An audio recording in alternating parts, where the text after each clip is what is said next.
Okay. Hello. Hi, everyone, and welcome back to the AI InterConnect podcast. I'm your host, Laurent. And on this show, I sit down with people building real companies and solving real problems across industries that are shaping the future. AI InterConnect is a platform where we explore how innovation, technology, and execution come together to create real impact. Today, I'm joined by Kevin Heath, CEO and president of Waypoint to Space. And Waypoint to Space trains people to prepare for commercial space flights and experience that it's like to operate in space environment. Kevin, thanks for being here. Very, very happy to have you on the show. Thanks for having me. It's exciting. Okay, yeah, very much excited. Something new, something very new for me. We did have a space AI stuff, but training to go there. Okay, I love it. Let's start with your background, so the listeners understand the path that led you here. And you've been involved in the space ecosystem for a long time, and you saw early on that most companies were focused on vehicles and not people. Kevin, how did your background lead you to build Waypoint to Space and focus on training the human side of space flights?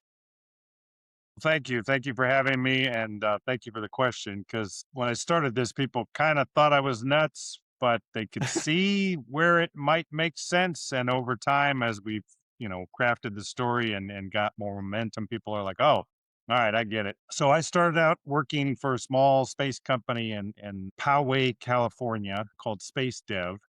And we were working on small satellites, little CubeSats and microsats, which were revolutionary at that point. But we were also doing the propulsion system, so the rocket for SpaceShipOne, which ended up becoming Virgin Galactic. And SpaceShipOne ended up winning the Ansari X Prize. And now, what that was a $10 million prize to take three people or the weight of three people uh, to suborbital space and then back. So just basically just a big giant parabolic. And he had to do that flight twice in 2 weeks. And Spaceship One won that. And basically it was a carrier aircraft, White Knight, that would carry Spaceship One to 50,000 feet. It would drop off and then fire up and go to space and come back. And that experience kind of made me realize that commercial space might finally be here. And that was back in 2004. We thought it was right around the corner and it took a little while to get there. But one of the experiences I had was the night before the flight. We're in the Mojave Desert where there's nothing there but desert and runway and a bunch of planes, right? Mm. The flight, we had to get up at like 4 or 5 a.m. because the flight was going to take off at 6 a.m. And I'm driving to my hotel and I see all these lights out in the middle of nowhere. And I'm like, well, I've got nothing better to do. I'm probably not going to sleep because I'm so nervous. So I drove out. And we went out there and it was a bunch of Winnebagos in a big giant circle. And it was people from all over the world. And they had like a disco ball in the center and they had a keg of beer and they had a fire. And they were just sitting there and I mean, they weren't, I call it a space rave because we weren't like raging.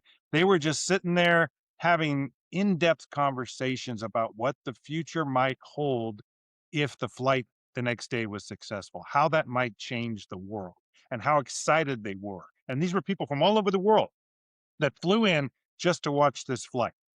So that started planting a seed to me going, wait a minute, there's something here. There's a lot more people like me that are really interested in space, but I could never make the cut for NASA to be a NASA astronaut.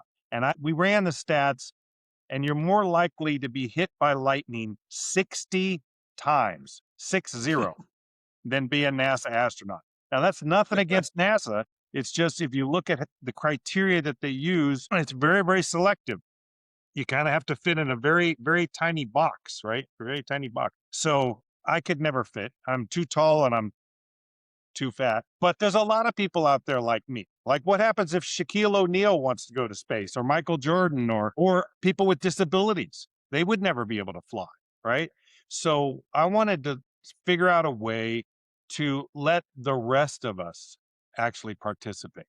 And I've been to Space Center Houston. I've been to the Atlanta Center in Kennedy. And I mean, they're really cool. I mean, you walk around and you look at stuff, but you don't get to do anything. You don't get to participate. So I said, there's got to be something that the rest of us can do to be able to kind of break through that barrier. So I came up with the concept of the Space Experience Center. And what this is a facility that's designed to train people to go to space. And let me back up a little bit because part of this process was we had to be real, right? And most people don't know this, but the FAA, the Federal Aviation Administration, is what governs commercial space in the United States, not NASA. So if you want to do anything, SpaceX, Blue Origin, any of these companies want to do anything with commercial space, they have to go through the FAA. So what we did is we raised $1 million and we spent basically 4 years. I mean, a little less because NASA doesn't move very fast, but developing these 4 spaceflight training programs. So this is spaceflight fundamentals because most people don't get this. When you become a NASA astronaut candidate, you're already way up here. You're either a physicist, a doctor, a test pilot. I mean, you're already cream of the crop. What about the rest of us that are way down here? How do we get to there? Right. So we developed the space flight fundamentals, which is 1 week that just puts you through the ringer, and then suborbital, orbital, and payload specialist program. So the point is, we developed these programs, and we're the only company in the country and the world, basically, to have 4 space flight training programs that are approved by the FAA. So you put that into the Space Experience Center, and you put real space flight training equipment in there, and now you come because you won the lotto or you won a ton of money somehow and you want to go to space, right? So you come and go through the training program. You're flying the simulators, you're having the time of your life. And then somebody else who goes with you just to have fun, they play for the day. So it's kind of like a Dave and Buster's. I don't know if you guys have that over there, but like an adult community, like a Disneyland, right? But space themed. So the whole idea was I wanted to kind of break through the barrier because I'm not rich, I'm not super smart, and I could never make it as a NASA candidate. So I wanted to kind of bring space to all of us. I love it. This is great. It's a good beginning. And then what you actually do, I got it. Who you help, I got it. Who gets the most value from your program today? Well, one of the keys is we focus on STEM education, so getting students excited about space again. Because right now, my kids are just playing on their phones. That's all they care about, right? They don't care about space. They don't care about anything but just playing on these apps. And China is really kicking our butt, and they're making huge advancements. And if we don't kind of educate the next generation and get them excited about the possibilities. Hey, you too could work in space. You too could have a job in space. In fact, one of the times I met an investor in SpaceX and Tesla, and I said, "Hey, can I have 60 seconds of your time?" He goes, "Sure, but make it 60." I was like, "Okay." So I gave him the 60-second version of Waypoint to Space, and he goes, "Sounds good, but there's a flaw in your plan." And I was like, "Okay, what's my flaw?" He goes, once these guys start flying successfully, they're not going to need this hardcore training program that you've designed. They're just going to fly like it on the airlines. I'm like, okay. Space is a lot different than flying across the country. It really messes with your body. And even astronauts that train for 6 months can suffer from space sickness. So, okay, whatever. But customers always right. So I said, okay, let's say I agree with you. I said, do you think that once these guys start flying, there's going to be places for these folks to go? Like space hotels, moon bases, mining asteroids, stuff like that. He said, absolutely. I said, great. Who is going to man and clean these hotels when the rich people leave? Who's going to go out and fix the solar panels? Who's going to build the moon bases? I said, you're going to see an entire infrastructure of service personnel that are going to come in and they're going to follow the model of like oil and gas, where they're 6 months on orbit and then 6 months home retraining. And you're going to see that entire group that are going to need to be trained. And that's going to include all of our students, all of our scientists. So it's not just about science and exploration. It's about how do we sustain ourselves once we're up there. Hopefully that wasn't too long Okay. winded. No, I love it. Okay. About your company right now, what feels like the hardest part of running and scaling Waypoint to space? The hardest part is getting the early adopters. Everybody sees that. I mean, I've got venture capitalists that are like, I will fund the second one through the 10th one, right? Because we've been contacted by Spaceport Sweden, by the UK, by the UAE, by Australia. They all are interested in having a space experience center in their countries. The problem is building the first one, right? So we're building the first one right here in Houston, right next to NASA, right across the street from Space Center Houston, that gets over 1 million people. 70% of them are foreigners, so people from other countries. So over 1 million people a year come to Space Center Houston, and we're building it right across the street to prove to these naysayers that there really is a demand. And my concern is our facility won't be big enough. It's a 35,000 square foot facility. And I think the line's going to be too long, and we're actually going to piss people off because they're going to want to come and they can't. So that's my biggest concern is we're going to be bigger than I think we're going to be. And we're going to make people mad because they got all excited about going and then they couldn't do it. It's kind of like when I went to Disney and I wanted to do the Millennium Falcon ride, and you had to download an app, and you had to get up at 6 a.m. in the morning, and you had to push the button over and over and over again. And if you didn't get in, you didn't get to go that day. So you had to do it the next day, and it was just ridiculous. I finally got to go on like day 5, but Yeah, I mean, okay, I don't know how it looks like these things, but maybe like appointments. Only people go if they book something, like a book place, and well, nobody in line.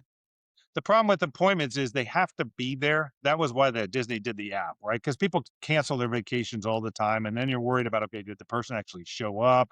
Now with new technology, you could probably avoid a lot of that stuff, but that was the main concern is you get people showing up and they're like, I want to do that. And you're like, well, do you have a reservation? No. Okay, well then come back next April. What? I want to do that. Okay, then maybe do some overbooking, like a commercial airline. That's true. Well, we'll figure it out. We'll make sure everybody gets play, and that's why we're planning multiple facilities, not just one.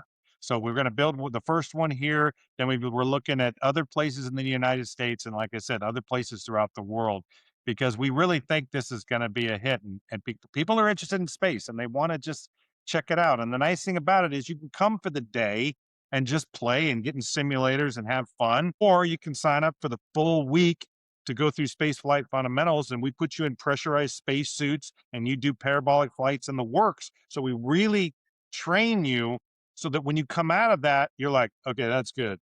I'm done. Or you go, what's next? And the example I use is, and why this is so important is um, I went to amusement park in California, and there was this ride. I think it was called X, and the wait was like 2.5 hours long. Right, you had to wait 2.5 hours to get on this ride. Right, I didn't know what I was getting into, but the line was long. It must be good, right? So I waited my 2.5 hours for this ride. Now understand, this ride was, how a lot of times you got these harnesses and the track is above you. Well, with this one, you were sitting in like 2 pods here and then 2 pods here, and the track was in the middle. Okay. So the 2 pods that you were in, your pod could go forward or it could go backwards. So it could spin on its own, and the track was in the middle. So there was nothing above you, nothing below you. And you went through the backwards. So you couldn't see what was coming. And it had all the flips and the spins and everything. Well, in concept, that sounds great, but I'm 6'2". Okay. Kind of a tall guy. Most rides are designed for people less tall than me. So my legs, the end of the chair hit like mid calf on my leg. So on the very first flip, my legs went out and then slammed back into this seat. And I instantly had 2 Charlie horses in my legs. And I'm trying to hold my legs out during the entire ride. It was horrible. It was the worst experience of my life. I got off of this ride. I'm barely walking because I'm with all the Charlie horses. And I'm thinking about that going, okay, imagine somebody wanting to go to space. They could have the exact same experience if they don't know what they're getting themselves into. So our whole idea was, what if we can make their trip the best it can possibly be? So instead of getting off the spacecraft and running over and throwing up, right? They get off and they're like, yeah, that was awesome. Right. So the whole point behind our facility at whatever level is get people to a point where they're ready to fly. They know what's coming. They know if they hear a bang in the back, that's okay. They don't have to freak out, right? And also, we teach them about all the stuff that's happening. So, worst case scenario, they do need to jump out or have an emergency thing. When the pilot tells them you need to do this, they understand why and they do it like that. They don't sit there and ask questions. And so that was the whole premise behind the whole idea. God. I mean, they could put a sign that people above 6 feet cannot go in. Okay, whatever. Yeah, but they put sign for the kids. If you're lower than Right. a You're too five, tall. yeah, if you're too tall, they haven't thought about this. But had I been Okay, prepared, I wouldn't have let my legs flop back and forth. Had I know what was coming, right? I would have been able to hold my legs out a little bit and keep them from flapping back and forth. But I didn't know because I couldn't see because I was going backwards. yeah, that's true. Okay, then what what do most people misunderstand about preparing humans for space? Most people convince themselves it's like Star Trek, right? Or Star Wars, where, people are just walking around in space and just living their lives like normal. And it's not. There are so many things that space can mess with you. I mean, the radiation, right? It affects your bone density. It affects your muscles. Most people don't know that your eyes are ovals on Earth, but they try to start forming spheres in space because everything forms a sphere in space. So a lot of the astronauts have to wear glasses either on orbit or when they get back because their eyes are kind of screwy.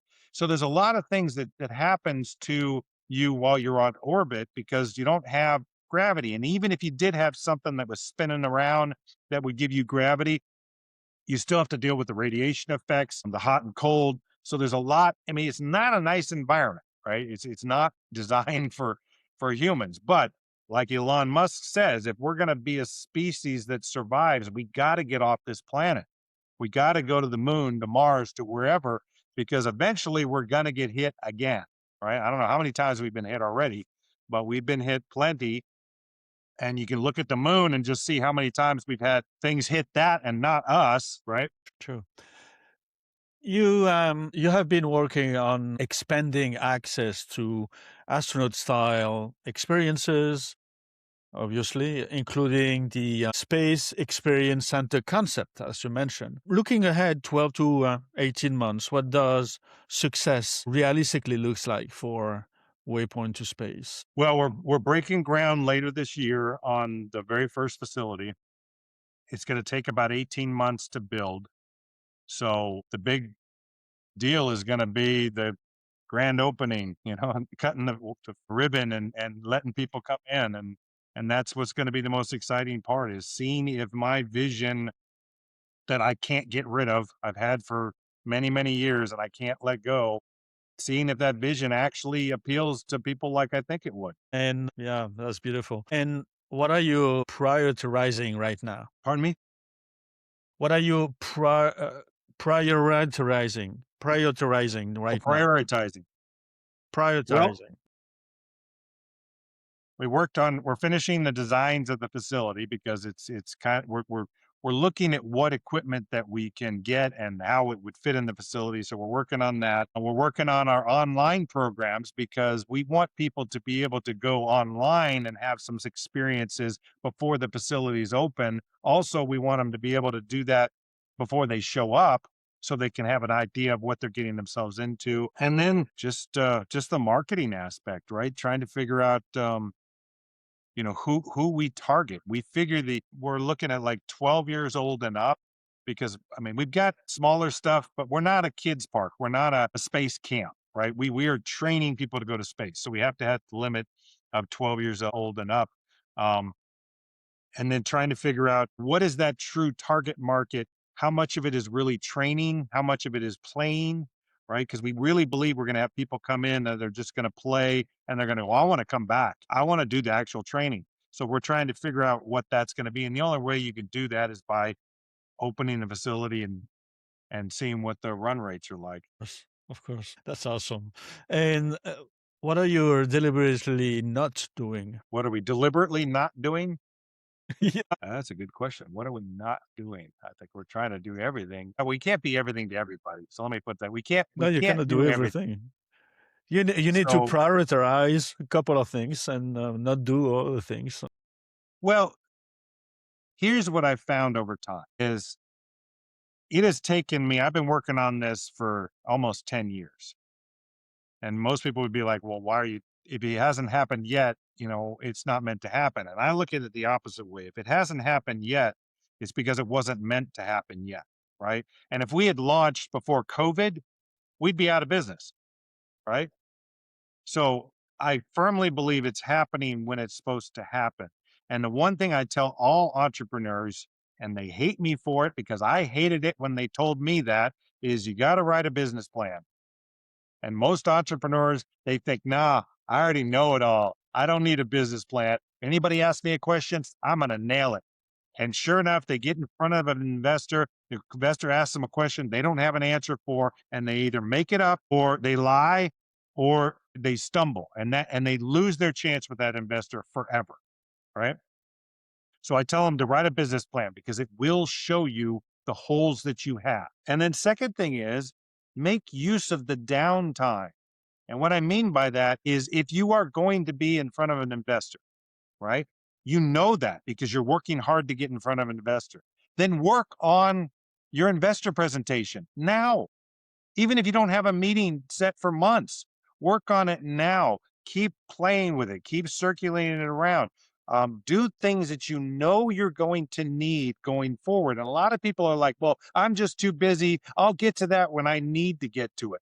But when that happens, when you get that call and the investor wants to meet with you tomorrow, and you're up all night trying to do a presentation because you're freaking out because you got to have this presentation done, had you had it done before, then you're only tweaking it to that individual. You do some research on them, you find out what their key points are, the things that they're interested in, and you can tweak that presentation versus creating from scratch. That's right. Yeah, very good points. And if you had fewer constraints, what will you accelerate first? Well, More we got a money, couple more things. time. Like, for example, we want to build the space experience centers. But we also have in our plan the space training complex. It is this big giant facility. It's over 100,000 square feet. And it's got the big giant pool. It's got the centrifuge. It's got everything you need to train people to go to space. It's got classrooms, it's got lecture halls, it's got engineering departments, it's got the works. So it's its own Starfleet Academy for lack of a better term, right? So if money was no object, I would build at least 10 of the space experience centers throughout the world. So a couple in Europe and UAE and Australia, and then like 4 or 5 in the US and in big cities. And then I would focus on the space training complex because that's where we're going. If Elon Musk is successful and he's taken 40 people to space at one time, we got to be able to fill that funnel. We got to get people that are ready to fly. And oh, by the way, what happens if they do fly and then they come back a couple years later, they want a job in the industry or they want to fly again, then they're going to have to get recertification, right? So the whole idea is trying to build this whole infrastructure of support personnel, training the ground crews, training the service personnel, training the people that fly, but also educating people that are coming up, all the kids, and getting them excited and saying, I want to do that.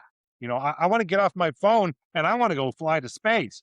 That's my goal because I got a 15-year-old and a 17-year-old, and they could care less about space. And I want to try to change that. Yeah, good luck. Yeah. Okay. Okay, then Maybe if they have maybe if they have some place to come and play and see what I've been talking about all these years, maybe then they'll finally be like, I got it. Now I understand. But right now, all they see is videos, TikTok videos yeah. and stuff like that. They don't get to do anything. I want kids to come to my facility, use my stuff, and break it. That's ridiculous. Why would I want them to break it? Because I want them to be able to come back To and be like, I broke it. experience it. Yeah, I broke it, but here's what I designed over the past year that I think will work better for you. That's the Yeah, kind of good interest that I point. like. Yeah, good point. Good point. Yeah, you've been working, you have been operating in a space where there isn't really a clear playbook, like you told you mentioned it before. What habit made the biggest difference for you? What habit? Yeah, a habit of every day. I don't know. You're running at 6 o'clock in the morning. Well, the big habit I have is I'm a procrastinator by nature. I like to put stuff off. I don't like to do it. And I also have a problem where I will say, say it's a Saturday and I say, I'm going to go mow the lawn today. And I'll walk out to mow the lawn and I'll see a plant that is starting to die. So it needs to be watered. So I'll go back inside and I'll get the plant, I mean the bucket to water the plant, and then I'll see a cabinet that is kind of tilted a little bit and needs to be adjusted. So I'll go in and I'll get my tools, and while I'm getting my tools, I'll see that the lawnmower hasn't been cleaned in years. So I better clean that out. And then I walk into the bathroom and I realize the toilet isn't really clean. So I'll get some stuff to clean the toilet. So the point is, I'll go my whole day and I'll do all kinds of stuff, but I won't mow the lawn. That's my original task, was to mow the lawn, but I did everything but mow the lawn. And the problem is I accomplished a lot during that day. But from psychology standpoint, I feel like a failure because the one task I set for myself, I didn't accomplish. Now I cleaned the lawnmower and I watered the plant and I fixed the door and I cleaned the toilet. I did a bunch of stuff. So I should be happy and I should be proud, but I'm not, because I feel like I didn't accomplish the original task that I set out to do. Right. So what I've tried to do is make a list every day of what I want to accomplish that day. And I start taking stuff off that list. Right. And then before I go to bed that night, I will take what's left on that list and I'll transfer it to the list the next day so it doesn't get lost. But then the next morning, because stuff happens, I might need to reprioritize that list, and I might need to add things above that. But by keeping that, then at the end of the day, if I didn't accomplish the one thing that I wanted to accomplish, I can look at that list and see all the things that are marked off and go, okay, I wasn't a total waste today. Look at all this stuff I did. Okay. Okay. Yeah. Yeah. Yeah. Exactly. I like it. It's a good habit. Okay. What advice will you give your earlier self when you started this journey? I guess it's more of a patience, because just because you have a good idea doesn't mean somebody's going to bite off on it. I've had so many people over time tell me that they can help me, right? But they want to charge me, right? And it's fine. I don't mind paying people for their effort, but a lot of times they'll charge you and not deliver anything and be like, "Well, we tried," you know. But yeah, but I paid you $10,000 over the past 3 months, and I'm not any further along. Well, I tried. I mean, what do you want from me, right? So what I try to help, what I've what I would advise myself in the beginning that I've learned over time, is try to always look for the win-win. Find people that believe in what you're doing, will step in to help, whether it's financially, whether it's with connections, whatever. But you can't use people. It has to be a win-win. So whether you offer them stock, and that's if they perform, right? If they do what they say they're going to do, or you offer them a position, or you say, you know what, you can go through the training program for free when we're up and running. Whatever. It's got to be a win-win. People have to feel like they are better off by working with you than not, right? Because there's a lot of people out there that feel like they got screwed by small businesses because they sucked their networks or their brains dry and they got nothing from it. So try to figure out, hey, if we do this together, how will we succeed? I love it. It makes a lot of sense and it's working. I know that. Best solution. What is one misconception about commercial space that you hear all the time? That's a good one. Because we hear this in the press a lot, and that is that commercial space will somehow be unsafe, right? That they'll cut corners because they're so worried about cost that they won't be safe as NASA, right? But the one thing they don't understand is all government programs whether it's DoD, whether it's, I don't know if it's over in Europe as well, I assume as much. They hire contractors. They don't build anything. NASA doesn't really build anything. Now, JPL and some of the specialized groups do build stuff, but for the most part, the big giant rocket that we're going to launch on April 1st, that was built by contractors. Boeing, Lockheed, Northrop Grumman, these guys built everything, right? And they're commercial companies. They're trying to build things efficiently and save money and add value for their stockholders. So they're the exact same thing that the press is accusing Elon Musk and Blue Origin and these guys of doing. Oh, they're only going to make decisions on what's best for their investors. It's like, no. The difference is if NASA has an anomaly, which they have in the past, unfortunately, there's been accidents and people have died, but they move forward, right? They continue on. If a commercial company has that happen, they could go out of business overnight. So, who do you think is going to be more concerned about making sure everything works and it's safe? A company like a government agency that isn't affected if it goes under, has a problem, or a company that could go out of business overnight? So, I think that what we're trying to do in commercial space, and that's one of the reasons I developed the Waypoint to Space training programs, is all these guys are working on these rockets and spacecraft to take people to space successfully, right? And bring them home safely. But the one weak link in the chain is the people. What happens if you fly somebody on a spacecraft? They went through kind of training, they watched a video, they read, some stuff, or they said they read it, and they're sitting in the back and they hear a pop, and they were partying the night before because they were all excited about their trip to space, and they go into space and they freak out because something happens that makes them think that they're at risk, and they start running and trying to, get out of the craft, or they cause all kinds of problems.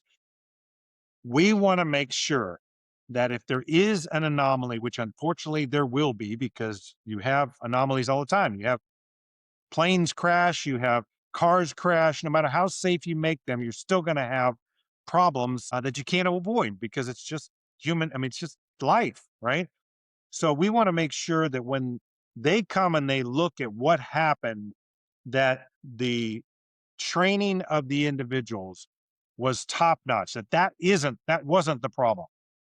Now, it might be something else, but we wanted to make sure that the people that go up fully recognize what they're doing, understand, and have the best training possible. And right now, there's nowhere for you to do that. You can't do it at NASA unless you're part of their program going to the ISS. You could do it at Star City, Russia, but I don't know if I would want to go there right now. So there's not much else. So we're trying to create that.